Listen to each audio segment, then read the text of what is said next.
He'd always believed betrayal came in loud moments. Slammed doors. Screamed words. A lover caught in the act.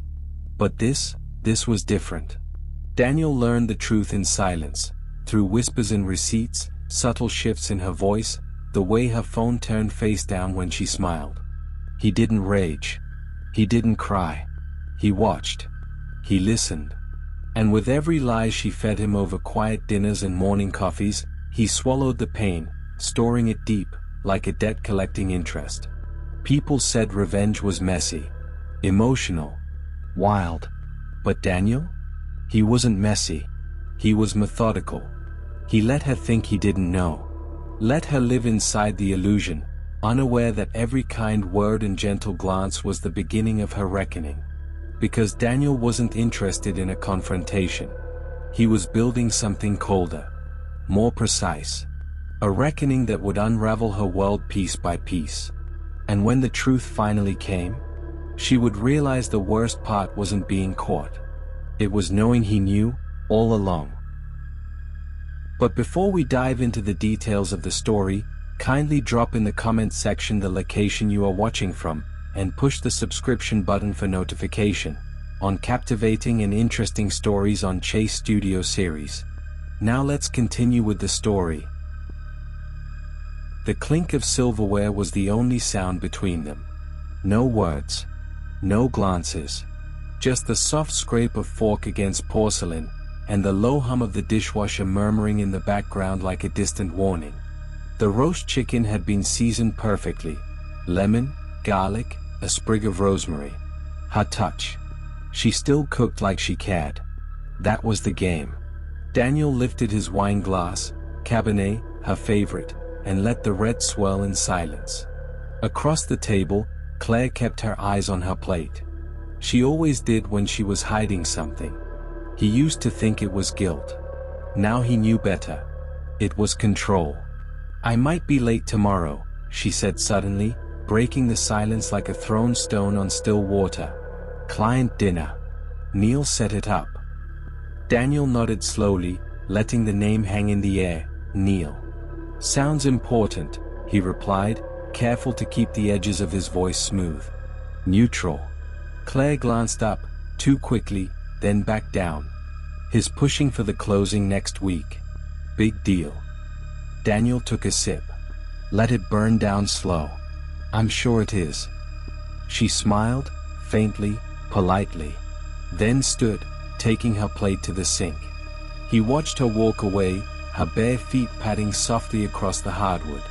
The same walk she used when she tiptoed to the bathroom at 2 a.m. after texting Neil beneath the covers. He knew. She didn't know he knew. And that's exactly how he wanted it. Later, when Claire had retreated to the bedroom, Daniel stepped into his study. Not to work. Not to read. But to observe. He opened a locked drawer in his desk. Inside, a phone. Not his. Burned phone. No contacts, no messages, except for one app. Surveillance. He tapped it open. Live feed, camera 3, bedroom. Status, audio only mic active. Claire's voice filtered through, low and laced with false fatigue. "Missed you too. Tomorrow can't come soon enough." A pause. Then a soft laugh, too young, too breathless for a married woman. Daniel leaned back in his chair, eyes closed, listening like it was music. Every word, every inflection. She thought she was careful. But she never checked for bugs under the vanity, never wondered why her new nightstand had been replaced. He didn't rage. Didn't cry. He studied. People underestimate the quiet ones. The ones who don't confront. But Daniel was a man of long games. Patience was his religion. Silence, his sanctuary. And revenge? That was just another form of art. Daniel always believed in 3 things. 1. People lie. 2. Patterns don't. 3. Justice, real justice, takes time. He wasn't a violent man. Not in the traditional sense. He didn't believe in screaming or breaking plates or driving off into the night. He believed in erosion, quiet, invisible, inevitable.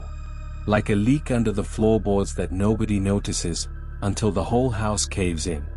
That night, after Claire drifted off to sleep, her phone tucked beneath the mattress, facing down, Daniel made his move. Not on her. On Neil. Thursday, 3:47 p.m. Neil Mercer. 38.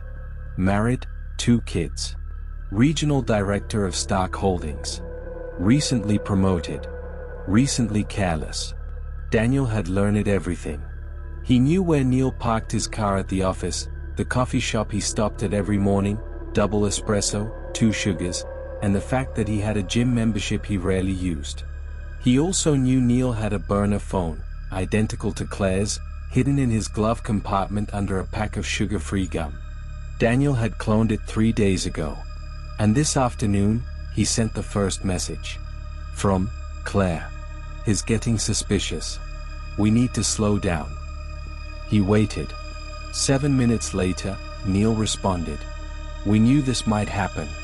You still want out? Daniel didn't reply. He let the silence dig under Neil's skin. That was the beauty of control. Saying less than expected always made people talk more. He powered the burner off and slipped it into the pocket of his jacket. Claire was due home in an hour. Enough time to reset the cameras, wipe the logs, and look like the loving husband he used to be. By the time she walked through the door, he was already chopping vegetables for dinner. Hey, she said, kissing his cheek like she hadn't just made plans to destroy everything they'd built. Something smells good. He smiled. I thought we deserved something special tonight.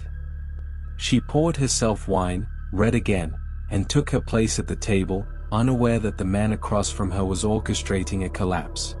Domino 1, Neil. Domino 2? That would fall tomorrow. Friday, 9:02 a.m. Location, Stark Holdings parking deck. Daniel pulled into the far end of the lot, lowered the visor to block the sun, and waited. Neil arrived on schedule.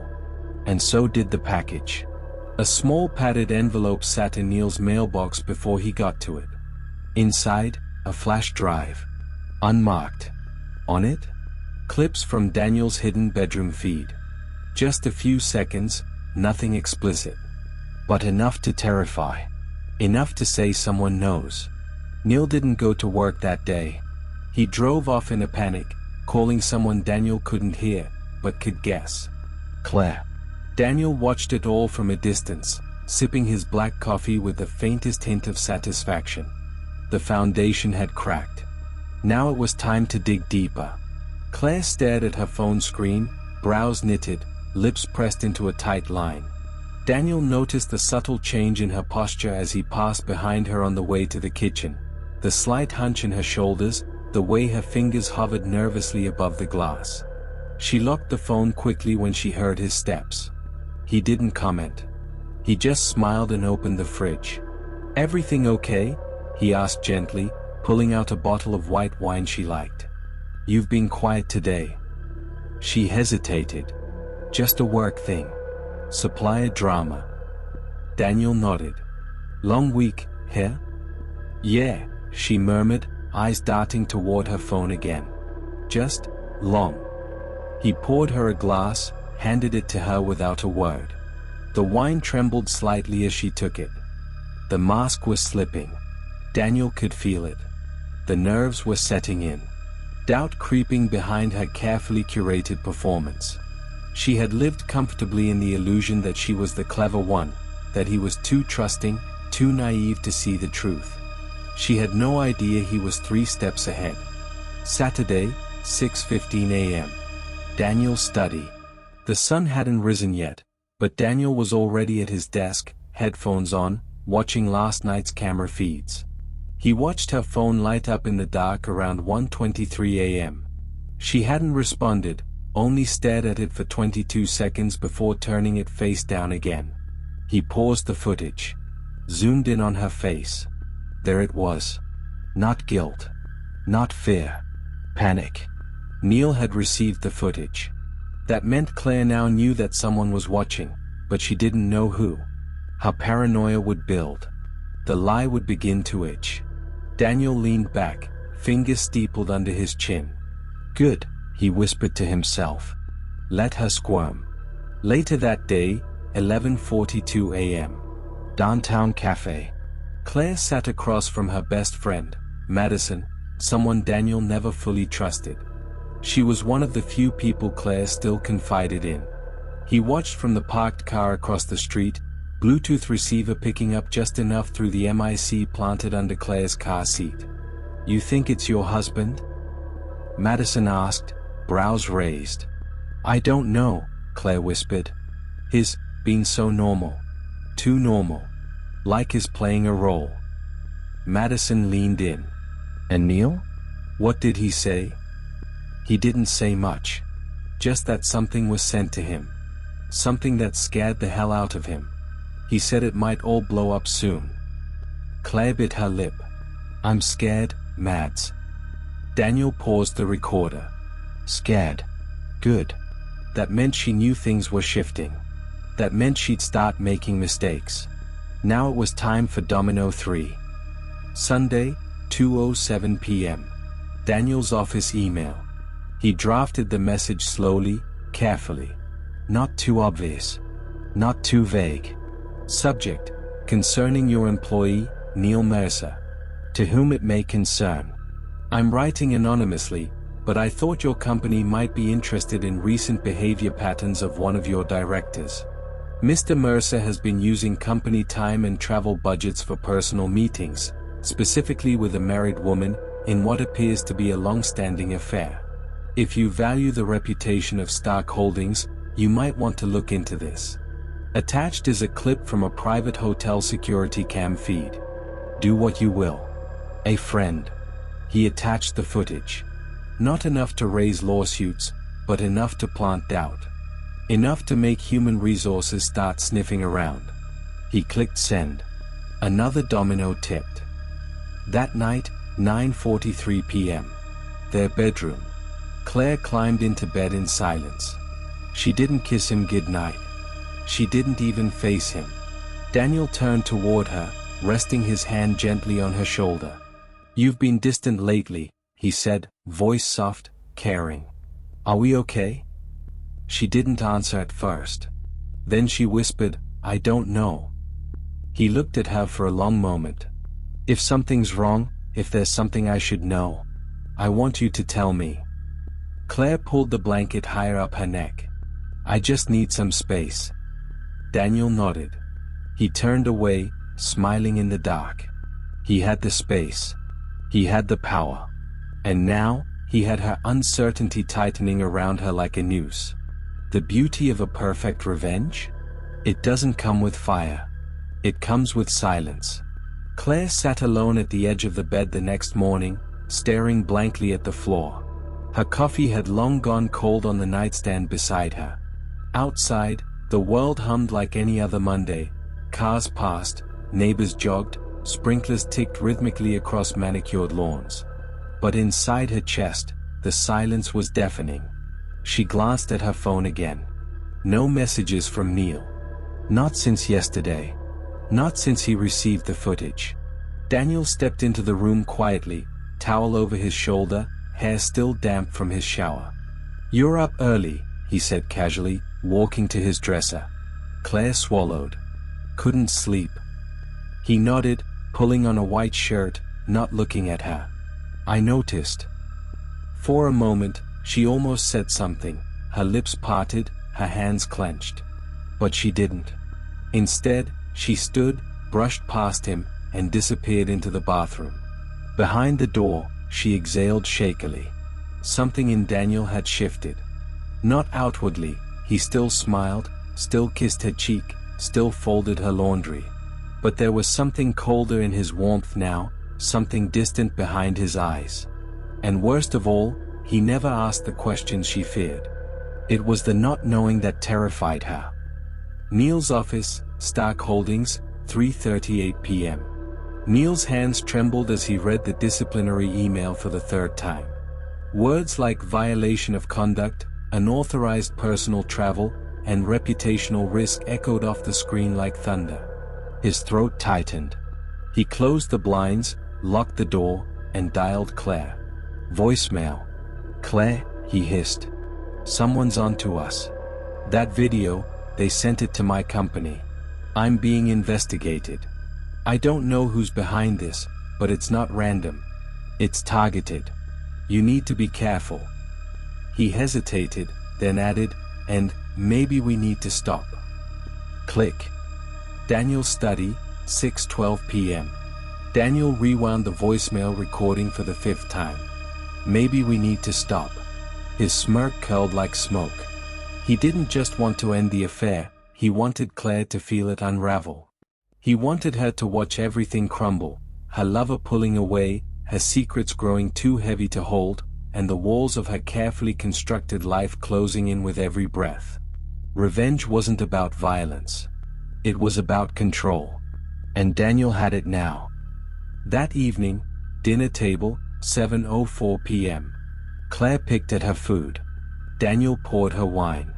I was thinking, he said, swirling his glass, maybe we should take a trip. Just the two of us. Reconnect. She looked up, startled. What? A cabin. Quiet. Secluded. No phones. No distractions. He smiled gently. Just us. She hesitated, eyes narrowing slightly. Why now? Daniel tilted his head. Because I miss you. Claire stared at him, as if searching for something beneath his smile. But his expression never wavered, calm, warm, unreadable. Okay, she said softly. Maybe that's what we need. He reached across the table and took her hand. And the noose tightened. 2 days later, Deep Pines cabin, 6:19 p.m. The air was cold and clean. The cabin sat at the edge of a lake, surrounded by dense woods. No cell service. No internet. Only the sound of water lapping and wind rustling through the trees. Claire stood by the window, watching the reflection of the moon shimmer on the surface of the lake. Her phone buzzed once, just a low vibration. It was a scheduled alert. A reminder she had set weeks ago. Meet Neil, 8 p.m. She turned toward Daniel, who was lighting the fireplace. Hey, she said, hesitating. Do you trust me? He turned, slowly. Of course I do. She nodded, eyes glistening. Even if I've made mistakes. Daniel crossed the room, took her face in his hands, and kissed her forehead. Everyone makes mistakes, he said. The question is whether they learn from them. She leaned into him. I want to.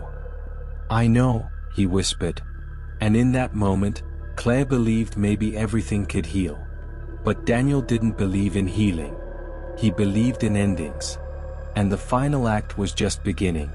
Claire awoke to the smell of smoke. It wasn't thick or dangerous, not yet, but it was real. Faint. Lingering in the air like a whisper of something burning far off. She sat up quickly in the bed, the flannel sheets clinging to her legs, her heart beating hard in her chest. Daniel, she called, voice still raspy from sleep. No answer.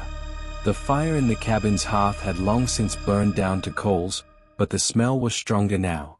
She grabbed a sweater and padded barefoot through the cabin, checking the kitchen, the hallway. Then she saw it. The back door was open. Beyond it, the woods stood black and silent, the lake like a mirror of shadows under the moonlight. And in the clearing near the dock, fire. Small, but growing. A single metal barrel blazing with orange and red, flames licking at the edges of papers and what looked like. She stepped closer. A jacket. A shirt. Some documents. Photographs. Her photographs. Claire's breath caught. She broke into a run, the cold dirt biting at her feet. Daniel stood beside the barrel, expression calm. He didn't flinch when she approached. What are you doing? She shouted. He didn't turn.